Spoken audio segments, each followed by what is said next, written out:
Saudara-saudara yang dikasihi Tuhan, mari hari ini di awal pekan minggu ini kita kembali menghadap Tuhan, memohon pertolongan Tuhan di dalam kita membaca kitab suci dan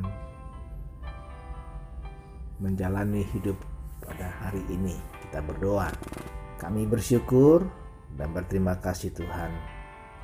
Biarlah hidup kami hari ini di awal pekan minggu ini, Senin 28 Juni 2021, kami bisa mempercayai Tuhan sebagai penolong dalam kesesakan kami. Bimbing kami dengan Roh Kudus-Mu, dalam nama Yesus kami bersyukur dan telah berdoa. Amin.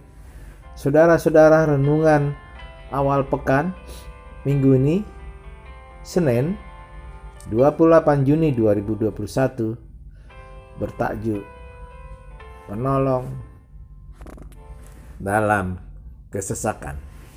Teks bacaan diambil dari Mazmur 138 ayat 7, terjemahan baru Lembaga Kitab Indonesia, berbunyi demikian. Jika aku berada dalam kesesakan, Engkau mempertahankan hidupku terhadap amarah musuhku. Engkau mengulurkan tanganmu dan tangan kananmu menyelamatkan aku. Saudara-saudara, nas firman Tuhan yang kita baca saat ini sangatlah singkat dan tegas, berupa pengakuan dari Raja Daud bahwa dia merasakan perjalanan hidupnya penuh gelombang dan Tuhan sangat berperan aktif. Tidak ada satu hal yang terjadi dalam hidup Daud tanpa sepengetahuan dan rencana Allah. Rencana Allah indah dan penuh dengan kemenangan. Dimulai dengan Tuhan melindungi orang-orang yang Dia kasihi. Demikianlah ungkapan Raja Daud pada Mazmur 138 ini. Pada ayat yang pertama disebutkan, aku hendak bersyukur kepadamu. Di sini Tuhan dengan segenap hatiku. Nyanyian syukur Daud ini ditulis oleh Daud sendiri setelah dia mengalami pertolongan Tuhan ketika dia berperang melawan tentara Filistin.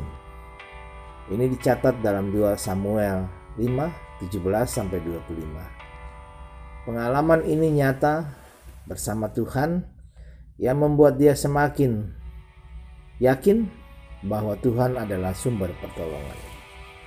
Dalam cerita 2 Samuel 5:17-25, awalnya Daud cukup ragu bisa mengalahkan bangsa Filistin saat itu. Sehingga dia bertanyalah Daud kepada Tuhan, apakah aku harus maju melawan orang Filistin itu? Akan kau serahkankah mereka ke dalam tanganku?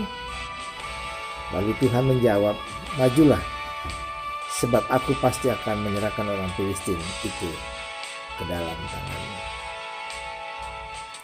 Berjuang di dalam jarak tempuh ketika meragukan hingga saat sampai pada kilometer kepastian, itulah yang seringkali menggoda kita untuk tidak bersyukur. Kenapa? Karena janji Tuhan itu belum kita lihat. Makanya kita masih bertanya, apakah mungkin kita masih ragu sehingga kita belum cukup bersyukur atau mensyukuri apa yang telah Tuhan janjikan, telah Tuhan buktikan sepanjang perjalanan hidup yang sudah kita tempuh bersamanya. Ternyata Allah memelihara kita. Allah masih menjaga kita. Keyakinan yang kita miliki bahwa Allah akan melaksanakan apapun pekerjaan, baik yang telah Ia mulai di dalam dan bagi umatnya. Tuhan akan menyelesaikan perkara bagiku.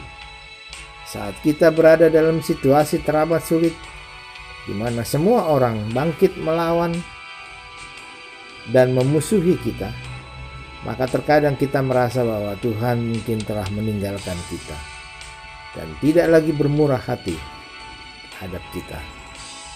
Nah, firman Tuhan di awal pekan minggu ini mau mengingatkan bahwa Allah yang kita sembah adalah Allah yang hidup dan tidak pernah tertidur.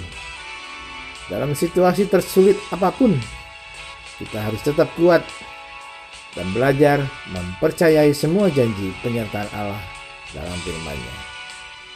Tuhan tidak akan pernah meninggalkan kita. Tak peduli apa yang kita rasakan, bagaimana gelapnya situasi yang kita hadapi, Dia tetap bersama kita. Dalam perkataan lain, Tuhan Allah mempertahankan hidup Daud manakala ia mengalami kesulitan, penderitaan, dan kesesakan. Tuhan melindungi dan membentengi hidupnya dari serangan musuh-musuhnya. Tuhan sungguh-sungguh menjaga dan memberi perlindungan keselamatan kepadanya dengan tangannya yang kuat dan perkasa.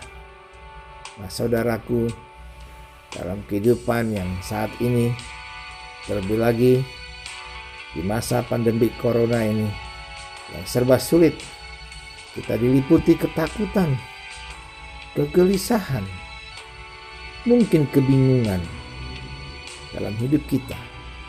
Kapan penderitaan ini berakhir? Apakah aku akan menjadi salah satu pemenang? Pertanyaan yang muncul dalam benak kita sekarang adalah melihat kondisi yang semakin sulit, seolah-olah tidak ada lagi harapan dalam penderitaan yang disebabkan COVID-19 ini. Semua harapan telah sirna. Gambaran kedukaan selalu hadir dalam diri setiap orang. Hanya menunggu waktunya saja untuk tiba. Apakah kita menyerah? Lalu kita menyalahkan orang lain? Bahkan mungkin menyalahkan Allah? Saudara-saudaraku, pengalaman hidup Daud dalam persoalan yang begitu sesak sekalipun, Daud masih pertama-tama bersyukur. Bersyukur karena penderitaan yang terjadi dalam hidupnya membuat dia mengerti bahwa hidup ini keras, tetapi Allah sangat lembut. Hidup ini penuh tantangan, tetapi Allah adalah sumber solusinya. Hidup ini penuh jerat, tetapi Allah adalah juru mudi perjalanan.